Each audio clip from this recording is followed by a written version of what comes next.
Karena kita sebagai anggota DPD dan perseorangan, kita mengusulkan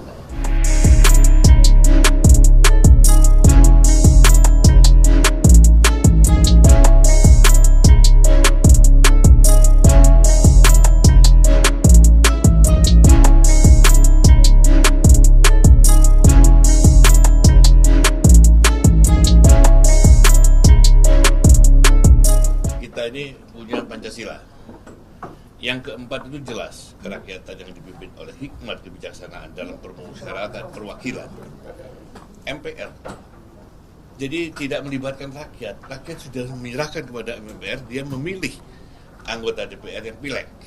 Tapi sekarang ini, karena kita sebagai anggota DPD dan perseorangan, kita mengusulkan. Jadi kita punya proposal bahwa DPD pada tanggal 14 Juli 2023 telah memutuskan untuk kita mengajukan 5 proposal yang tadi saya bacakan itu. Nah, salah satunya itu.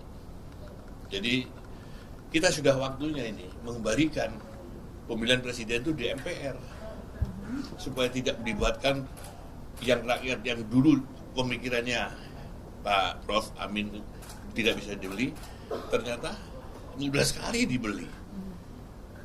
Tapi akhirnya bagaimana? Nah, ini yang harus kita luruskan.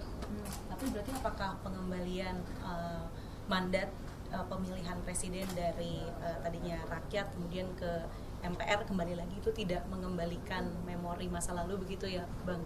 Soal jangan kita kemunduran demokrasi, Bang. Kita belum demokrasi, jangan kita beranggapan bahwa itu satu mundur demokrasi. Tidak. Pada zaman dulu itu yang namanya Orde Lama dan Orde Baru itu belum menjalankan demokrasi.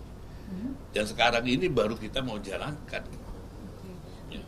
Jadi kita tidak usah berdebat lagi di sana. Kita punya naskah akademik, silakan. Silakan sidang istimewa, silakan nanti kita bersama-sama anggota DPD adalah juga anggota MPR, dia juga punya usulan seperti itu.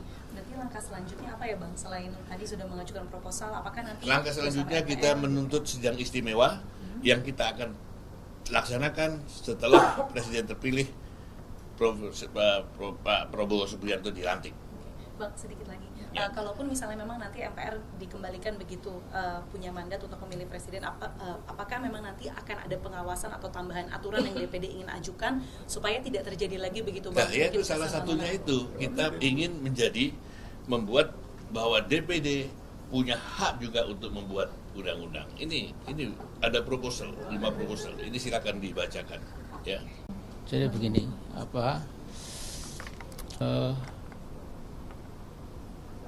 kita mengingat kembali, menggarisbawahi omongannya Mahfud MD, ya, yang pada masa kemarin itu menjadi tokoh penting sekali. Omongannya itu di-quote koran, di-quote wartawan. Ya. Nah, saya masih ingat, ya, ini Mahfud MD mengatakan bahwa karena pemilihan gubernur, wali kota dan bupati itu langsung ke masyarakat, ke rakyat, maka 90% calon kepala daerah itu, calon gubernur atau wali kota atau bupati, 90% itu dibiayai oleh cukong, istilah dia cukong, ya. Tidak ada Taipan, nggak ada, mafia nggak ada, tapi dia menggunakan cukong. Ya. Kalau saya itu 3 mafia, Taipan, cukong itu gerombolan anti demokrasi. Nah, kemudian kembali ke Mahfud, dia mengatakan 74% dari pemenang pilkada itu adalah yang dibiayai oleh cukong. Ya, yang bilang Mahfud itu, ya, dan saya setuju. Jadi Mahfud dalam hal ini jujur, lumayan, ya. Nah, karena itu saya melihat negeri yang besar ini itu yang terbelajar bisa memikir keadaan bangsanya, bisa melihat masa depannya, itu kira-kira kan lulusan SMA ke atas. Nah, padahal bagian terbesar bangsa ini itu yang paling banyak itu lulusan SD dan maksimal SMP. Bahkan yang nggak sekolah ada 9% kalau tidak salah. Nah kita bayangkan kalau bangsa kita cinta ini di lapisan bawah yang banyak ini belum cukup terpelajar, itu namanya gampang dibelak-belokkan, apalagi dibeli dengan ya segepok rupiah lah. Nah jadi ada mengatakan pengamat Sontoloyo, saya lupa namanya, itu Amin Rais sindrom, berlari ke belakang, sudah bagus-bagus, mengapa MPR lagi yang memilih yang Sontoloyo dia, ya. Dia sekolah aja nggak lulus, dikirim jauh-jauh ke Amerika, nggak lulus, namanya saya lupa Fulan, ya. Nah ini ngomongnya ngawur, ya. Bukan berarti ke belakang itu lantas tidak lebih maju gitu. Kalau ke belakang berarti kita menyadari ya ini memang kita salah, kembali ke tuntunan yang sebelumnya, ya. Nah, bahkan kalau anda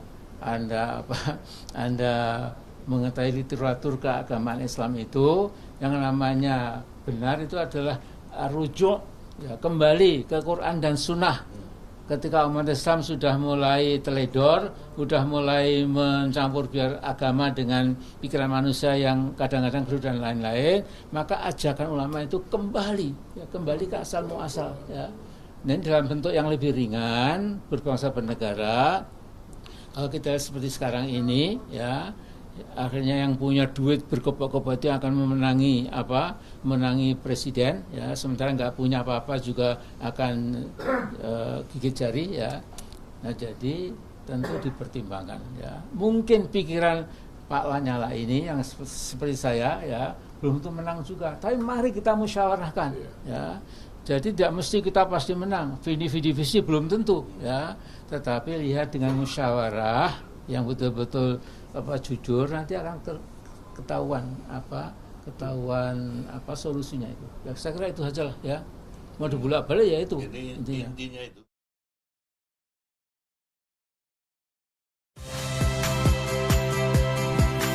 Saya Tifa Solesa. Saksikan program-program Kompas TV melalui siaran digital, pay TV, dan media streaming lainnya. Kompas TV, independen, terpercaya.